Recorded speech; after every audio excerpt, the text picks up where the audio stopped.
નમસ્કાર મિત્રો, આજે હું તમારા સમક્ષ કાલની એક સત્ય ઘટના જણાવીશ. મારા રેસ્ટોરન્ટની અંદર એક પરિવાર કાલે જમવા આવેલો. હું રેસ્ટોરન્ટની અંદર રાઉન્ડ મારતો હોઉં છું. એ પરિવાર જ્યારે જમી રહ્યો હતો, હું ત્યાં જઈને ઊભો રહ્યો. બા, દાદા, તેમના બે પુત્રવધુ, તેમના બાળકો બધા જમવા બેઠેલા હતા. તેમાંનું એક નાનું બાળક એ જમતા જમતા સાથે મોબાઈલ લઈને બેઠેલું હતું. હું ત્યાં પાસે જઈને ઊભો રહ્યો. મેં હસતા હસતા એ બાળકને કહ્યું, કેમ ભાઈ, તને મોબાઈલ વગર જમવાનું નથી ભાવતું લાગતું? પરિવારજનોએ કીધું, હા, એમને ડારો કરો. મારાથી થોડો ડારો દેવાયો. બાળક ખીજાણું પોતાની માતાની જમવાની ડીશ ઉડાડી દીધી. ખૂબ જ ગુસ્સો આવ્યો મને એક ક્ષણ પર, પણ શું કરવું, મજબૂર હતો, કેમ કે બાળક અજાણ્યું હતું. એ વાતને લઈને આજે મારે માતા પિતાને થોડું સમજાવવું છે. સારું લાગે તો ગ્રહણ કરજો. અત્યારના સમયમાં નાના બાળકને મોબાઈલ વગર નથી ચાલતું. ખૂબ જ નુકસાનકારક છે મોબાઈલ. પરંતુ સૌથી પહેલી ભૂલ આપણી માતા પિતાની છે. આપણે જ મોબાઈલ વગર અત્યારે રહી નથી શકતા, તો બાળકોને શું કહેવાના?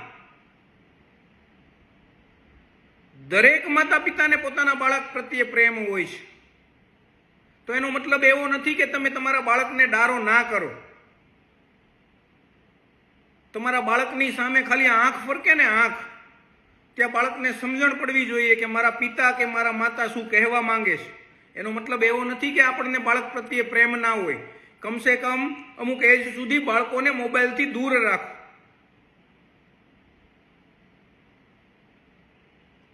બાળકને ડારો કરવાથી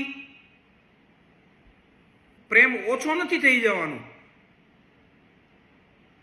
ઘણા પ્રસંગોની અંદર આપણે જોઈએ છે, 10-20 જણા ભેગા થયા હોય, 80 થી 90% લોકો મોબાઈલની અંદર બેઠેલા હોય છે ને સાથે મોબાઈલની અંદર જોઈને બેઠા હોય છે. એકબીજા સાથે ચર્ચા વિચાર કરવા માટે લોકો પાસે ટાઈમ જ નથી. મોબાઈલ જ બધાની દુનિયા બની ગઈ છે. પણ મોબાઈલ પણ એક સ્લો પોઈઝન છે. તમારું નાનું બાળક આવી રીતે મોબાઈલ લઈને જમવા બેસે છે, વારંવાર મોબાઈલ જોયા કરે છે. આંખો માટે કેટલું નુકસાનકારક છે ક્યારે વિચાર્યું છે? અત્યારે ખબર નથી પડતી. લાંબા ટાઈમે 100% નહીં કે ખાલી આંખો, બાળકના મગજ પર પણ નુકસાન કરે છે. અને ઘણા બાળકો તો પોતાના માતા પિતાને ગાળો આપે છે, માનતા નથી, રંજાડી હોય છે. બાળક નહીં, કપલીન કહેવાય. એ પણ આટા મૂકી દીધેલી કપલીન. હવે ઘણાને એવો પ્રશ્ન આવશે, કપલીન એટલે શું? બે પાઇપને જોડવા માટેનો જે વચ્ચે ટુકડો હોય છે ને, એને મિત્રો કપલીન કહેવાય. અને એ કપલીન જ્યારે આટા મૂકી દે ને, ત્યારે પાઇપનું જોડાણ ક્યારેય શક્ય નથી બનતું. એવી જ રીતે બાળકને તમે શરૂઆતથી ડારામાં નહીં રાખો તો એ તમારા આઉટ ઓફ કંટ્રોલ બની જશે. તમારાથી ક્યારેય ડરશે નહીં. એ પણ આપણી ભૂલ હોય છે. પહેલેથી થોડું તમારા બાળકને ડારામાં રાખો. બધી જ જરૂરિયાત બાળકની પૂરી કરવી પડે એવું જરૂરી નથી. ખાસ કરીને આ બાબત અને આ કિસ્સાઓ અત્યારે ખૂબ જ સમાજમાં બને છે.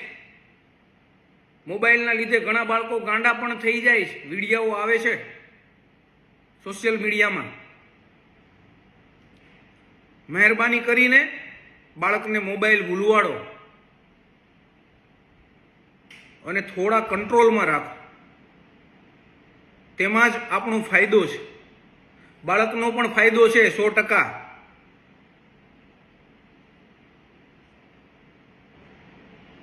આજથી સંકલ્પ કરો,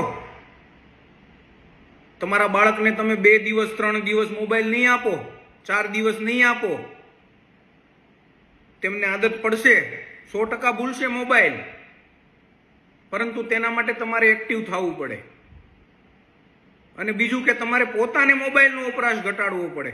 તમે એકાંતમાં બેઠા હોય, મોબાઈલનો ઉપયોગ કરો છો, 2 નંબરની વાત છે. પણ જાહેરમાં પણ તમે 15, 20 જણા, 10 જણા, 5 જણા ભેગા થયા હોય, એક વ્યક્તિ મોબાઈલ લઈને બેસે છે. ક્યારેક તો હવાણ કરો, ક્યારેક તો એકબીજાની સુખ દુઃખની વાતો કરો. મોબાઈલને જ દુનિયા બનાવી લીધી છે આજે બધાએ. થોડો કંટ્રોલ કરો, જીવનમાં ફાયદો થશે. ધન્યવાદ.